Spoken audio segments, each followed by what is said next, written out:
Good morning students. आज हम कक्षा 8 की प्रश्नावली 2.1 के 3 प्रश्न देखेंगे।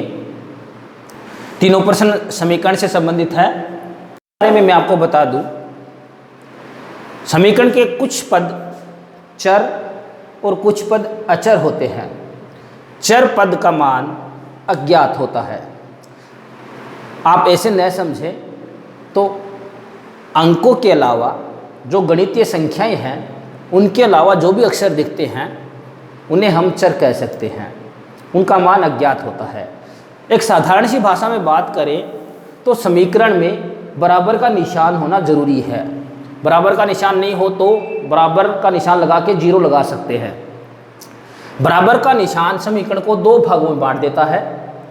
एक दाएं हाथ की ओर दायां भाग, एक बाएं हाथ की ओर बायां भाग है। हमें समीकरण को हल करते समय ये बात ध्यान में रखनी है कि चर पद एक पक्ष में आ जाए और अचर पद एक पक्ष में आ जाए, यानी संख्याएं अंक है वो एक पक्ष में आ जाए और बाकी की दूसरी जो ए से लेकर जेड तक के अक्षर है या कोई और अन्य अक्षर है वो एक पक्ष में आ जाए। एक साधारण शब्दों में हम ये मान लेते हैं कि जो दायां पक्ष है, इसे मैं घर बोल देता हूँ तो आसानी से समझ में आ जाएगा।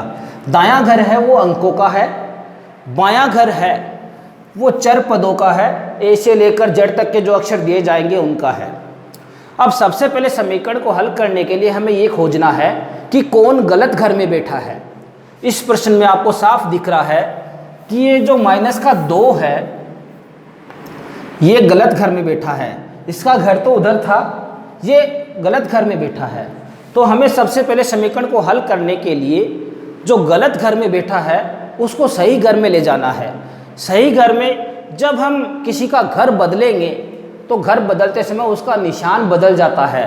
जैसे ये बाकी का है उधर जाके जोड़ का हो जाएगा, यदि ये जोड़ का होता तो उधर जाके बाकी का हो जाएगा और इस क्रिया को हम पक्षांतरण बोलते हैं। तो सबसे पहले हम जो गलत घर में बैठा है उसे सही घर में पहुंचाएंगे और इसके लिए पक्षांतरण करने पर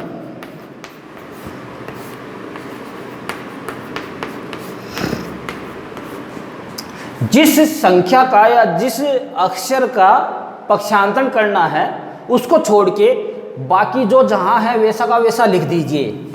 x बराबर 7। इस बाकी के 2 का पक्ष बदलना था, ये अपने घर में आना था। माइनस का 2 है, पक्ष बदल के प्लस का हो गया है। इसको यहाँ लिखना है जो दिया गया उसके बाद में। x बराबर, इसको जोड़ देना है, x बराबर 9। ये इसका उत्तर हो गया है। आपको मेरे ख्याल से आसानी से समझ में आ गया होगा। ये दूसरा प्रश्न देखते हैं। दूसरा प्रश्न भी वैसा ही है, y जोड़ 3 बराबर 10। सबसे पहले हमें गलत घर में जो अंक बैठा है या 2 अक्षर बैठा है उसको पहचानना है। हमने पहचान लिया है जोड़ का 3 है वो गलत घर में बैठा है, इसे हमें सही घर में पहुंचाना है। और सही घर में पहुंचाना है तो इसकी प्रक्रिया पक्षांतरण करने पर, इसका पक्ष बदलने पर। इसका पक्ष बदलेंगे तो जैसा कि मैंने पहले बताया जो भी निशान होगा उससे उल्टा हो जाएगा और बाकी जो चीज़ें बची हुई है वो वैसी की वैसी वहीं की वहीं रख देनी है। y बराबर 10, ये तो पहले से है। ये जोड़ का 3 है, दाईं ओर जाकर बाकी का 3 हो गया है। y बराबर 10 में से 3 निकाल देंगे 7। ये इसका आंसर हो गया है। तीसरा प्रश्न देखते हैं। तीसरा प्रश्न थोड़ा आपको उल्टा लगे के लिए हम ये भी कर सकते हैं, z जोड़ 2 बराबर 6। यहाँ पर कोई पक्ष का अंतरण नहीं हुआ इसलिए निशान चेंज नहीं होंगे। ये तो क्वेश्चन यूं का यूं। अब आप आसानी से गलत अक्षर को या गलत बैठा है पक्षांतरण करने पर